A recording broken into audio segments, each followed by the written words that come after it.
Since somebody reacted to It movie, this is part 2 again. And I watched the other one yesterday, so I had to upload today. So now, let's finish this, people. Flow 2. Yeah, Flow 2. Fear. Start it. Now let's get started, okay?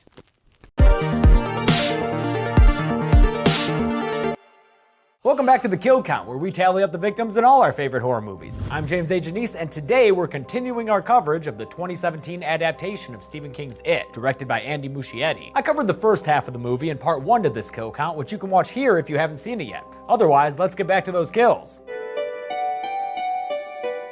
When we last left off, the kids were about to head inside Neibolt House after learning it was the center to so many of Derry's historical tragedies. After an off-screen straw drawing, Bill, Richie, and Eddie are the ones who wind up going inside. Richie finds and freaks out over a missing kids poster with his face and name on it, but Bill tells him to ignore it because it's not real. They hear a little girl's voice and go upstairs to follow it, and at the end of the hallway up there, they see Betty rip some, and oh, nope, there she goes. As Bill and Richie go to help her, Eddie is distracted by a noise he hears, so they wind up getting separated after a door closes between them. A hole opens up in the floor in front of Eddie, and his old friend Def Leppard appears, scaring him backwards to the ground floor below. Richie then hears Eddie's voice coming from another room, so he heads inside to check it out. But once again, a door closes and separates the kids from one another. The lights in the room flicker and reveal its contents, a whole bunch of clowns. Richie's all like, "Get out of here, you bunch of clowns." Oh, and look, OG Pennywise is chilling in the back there. That's a fun little Easter egg that's not charred and smoking. At the end of the room is a coffin, and inside is a pretty well-made Richie puppet thing. Then Pennywise pops out and plays us a golden oldie that we haven't heard in a while. Beep, beep, Richie. He charges at Richie in a CG but thankfully not jerky manner, but Bill's able to get the door open and rescue him. Then a visage of Eddie pops up through a mattress to Bill and Richie and vomits up some acid spit, which flows towards them and chases them into a room with a fucked up version of Let's Make a Deal. They opt for the safest choice, but it's still got half of Betty Ripsome hanging out in there. That's some false advertising, door. And by the way, I wasn't sure whether or not to include Betty on the count, but decided against it since these are just visions of her, even though she's definitely dead.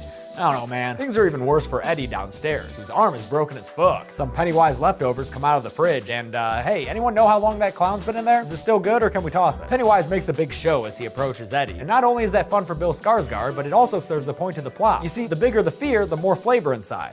Tasty, tasty, beautiful fear. So Pennywise gets Eddie nice and marinated before digging in. But before Penny can say clown apati, Bill convinces Richie that none of this is real, and they're able to overcome their fears and get to where Eddie is. Seems like the not real argument might not work here though. This isn't real enough for you, Billy. I'm not real enough for you. It wasn't real enough for Georgie. Oh, low blow, clown. That kind of dick move deserves a freaking rod in the head, courtesy of Ms. Beverly Marsh. The other kids come to the rescue as Pennywise bleeds out from his wound. He lashes out at them like a wounded animal, but they stand together to oppose it, even as Ben gets sliced open by some clown claws. Knowing when to cut his losses, Pennywise bows out in retreat, but Bill follows him all the way down to the basement and watches as he escapes down the well. After Richie performs some ill-advised bone resetting, the kids GTFO of Neibolt House. Eddie's mom picks him up and yells at the others for getting him hurt. She drives off, leaving only 6 losers behind, and when Bill wants to start preparing for next time, Stan counts himself out as well, saying he's had enough of this shit. A split happens, with Beverly the only one taking Bill's side, and Richie bringing things to a boil by saying that Bill needs to face facts because Georgie's freaking dead. That turns into a face punch and the dissolution of the friend group, even though Bev argues that it's vital they remain a team. We were all together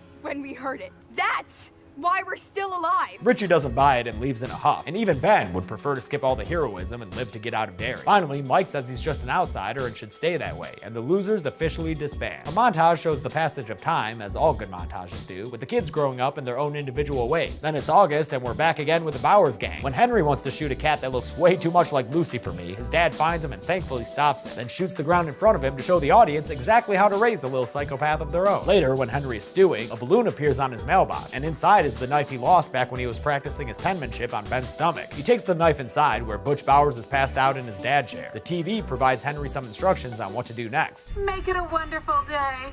Kill him. And since Stevie was probably a better father than Butch ever was, Henry listens to it. Butch wakes up to a blade in the neck and struggles in confusion as his psychopathic son holds him down, killing him for a very memorable, very dark moment in this movie, and the 3rd kill on our count. Then Pennywise cameos on the telly to encourage Henry to keep it up. Eddie also has a scene of self-growth, although his is decidedly less murdery. When he goes to pick up his medicine from the pharmacist, the pervy dude's daughter, the same bully who orchestrated the trash waterfall on Bev's head in the beginning, picks on him for not having any signatures on his cast. Then she tells him his medicine is just a vial full of lies. They're placebos. What does placebo mean? Placebo means bullshit. She offers to sign his cast, but it doesn't look like she's writing anything nice on it. When Bev tries to leave her house, she finds the front door locked and her dad in maximum creeper mode. You're looking prettied up. He calls her over and insinuates things about her because of her all-male friend squad and the postcard poem he found in her underwear drawer. Then things get pretty bad. Are you still my girl? No! And Al winds up on top of his daughter in a terrifying act of sexual abuse. Luckily, Bev fights back, kicking him in the crotch and running away from him to hide in the bathroom. He follows and kicks the door open, but Bev responds with a toilet tank lid to the head that knocks him the fuck out. Great job, Bev. Things would be going great for you if it weren't for that Pennywise grabbing you by the neck. When Bev's late to meeting Bill, he heads to her house and finds her dad knocked out on the bathroom floor. But he's very pointedly still breathing and making alive noises, so again, no go on the count. Bill also finds a message written in blood. You die if you try. Bill's on a mission now, and it's not to see Nightmare 5. Good thing, because Dreamchild blows. Instead, it's to recruit the losers to help him save Bev, starting with Richie, who's still pissed off at him over that face punch. See that guy I'm hitting? Pretending it's you. When he tells Richie that it got Bev, Richie puts his street fighting on hold. They call up Eddie, who's altered his cast graffiti to be a little more complimentary, but on his way out, his mom tries to stop him based on his delicate constitution. He finally fights back against his overbearing mother. You know what these are? They're gazebos! They're bullshit! And flees from her and his house to go help his friends. The other losers are recruited off screen, and together, the 6 boys bike their way to Neibolt Street. Mike armed with his granddad's bolt gun, cause sometimes he likes to roleplay as Anton Chigurh. As they arm themselves with fence rods, they don't notice Belcher's car on the street, watching and waiting for them to go inside. Now, there's a deleted scene from the theatrical release that's pretty gosh darn relevant to our interest here on the kill count, since it shows that Henry killed Vic and Belch, and I struggled immensely over whether or not to include it. I settled on leaving it out because I don't want to set a precedent for including extraneous materials like deleted scenes if they're not included in a fully completed version of the film. And by the way, this scene and others will be integrated in a director's cut promised to us later this year, but the studio didn't include it on this initial Blu-ray release because it wants people to buy the movie twice, which is total fucking bullshit. They head into the house, although Stan needs a little extra coaxing, and go downstairs to find the broken well. They throw a rope down it and begin to descend, finding a tunnel a little ways down. But after everyone except for Mike is safely down, Henry shows up and attacks him. Henry shows his crazy bloody face to the others down below. Mike! Where's he?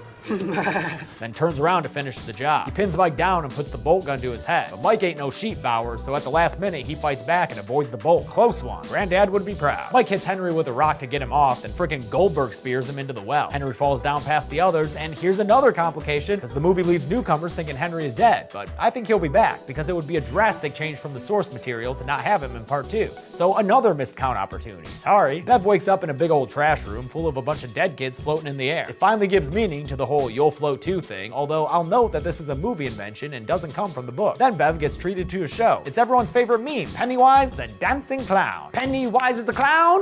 Pennywise is a clown.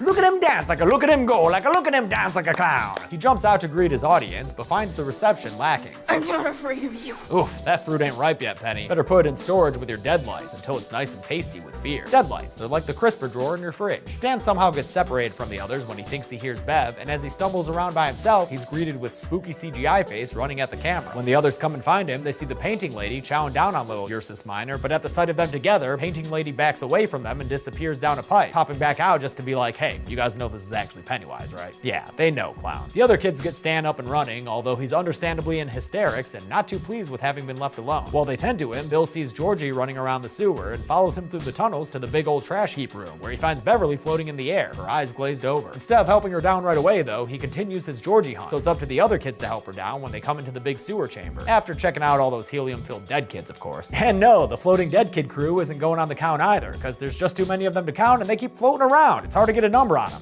I know this kill count isn't that exciting if you're just here to see numbers get tallied, but hopefully you're watching for more than just that. They drag Bev down to ground level, and Ben does the only thing he can think of, delivering true love's kiss, ? It totally works, meaning Ben should be called Life Lips for the rest of his days, and Bev finally recognizes that game. General Ambers. My heart burns there too. Before Ben can capitalize and get a non-catatonic smooch though, Richie hugs them both, and Mike jumps in too, cause hey, might as well be a group thing in the sewer now, wink. Bill finds a one-armed Georgie, who he has a tearful conversation with about paper boats and shit. Georgie asks Bill to take him home, and Bill says, yeah, that'd be great, except there's just one little problem. But you're not Georgie.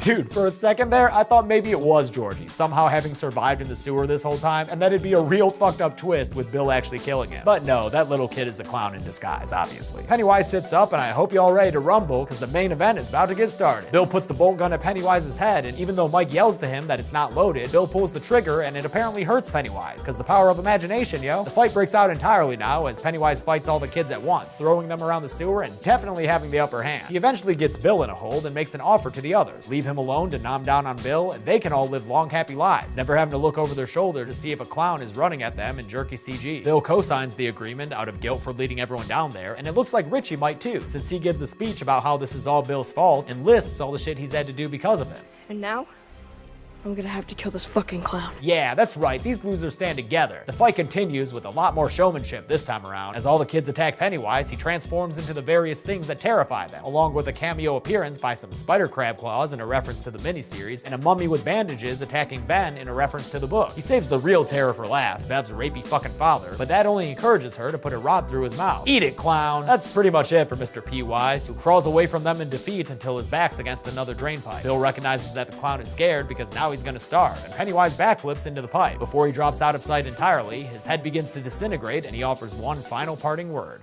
Fear. Down he goes. See you in 2019, Bill. The day is saved and the kid corpses all float down. Bill finds Georgie's raincoat and the others all group hugging, because that's what you do when you're the best of friends. Later in the year, Bev tells them about a dream she had where she saw them all, much older, back in the sewer. That prompts Bill to start a blood pact. If it isn't dead, if it ever comes back, we'll come back too. They all agree to it and get their hands sliced open to make it count. It's a real nice moment and another scene that shows how this isn't just a good horror movie, it's a really well-made movie overall. Eventually, the losers filter out one by one, each returning home on their own, until it's just Bill and Bev talking about how Bev's about to leave town to go live with her aunt. When she goes to leave, Bill realizes this is his last chance to act on his feelings, and he gives her a goodbye kiss. Good read, Bill. She like it. She like it a lot. And that's it. Chapter 1, motherfuckers. Hell of a movie. Did it have a hell of a body count? Spoiler alert, no it did not. Here, I'll show you at the numbers.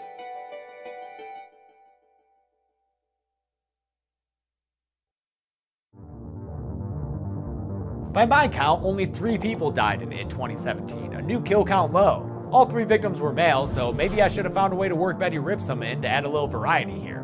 At a runtime of 135 minutes, that comes out to a kill on average, get this, every 45 minutes. I'll give the Golden Chainsaw for coolest kill to Georgie. It's the horror movie kill we've always heard about but never seen, until now, and this movie's depiction did the legend justice. Dull Machete for lamest kill will go to Patrick Hochstetter. Love the scene leading up to it, but ultimately it's just more Pennywise running at the camera. And that's it.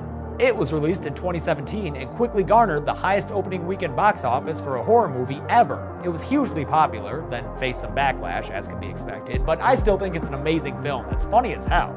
On Monday, I've got the best kills in Friday the 13th for you, and next Friday, we're gonna start on A Nightmare on Elm Street. But until then, I'm James A. Janice. This has been The Kill Count. Thank you for watching part 2 of my kill count for It 2017. I want to thank some of my patrons like Chris McCrate and Lilith Mulligan. If you want to join that Patreon family, you can click the button on the screen right over there. Patreon emailed me to say that in 2017, I was more active than 95% of creators. What? Next week is gonna be a big week on this channel between the Friday the 13th franchise kills and A Nightmare on Elm Street beginning. Pretty good, actually. Pretty good. Thank you guys for watching it.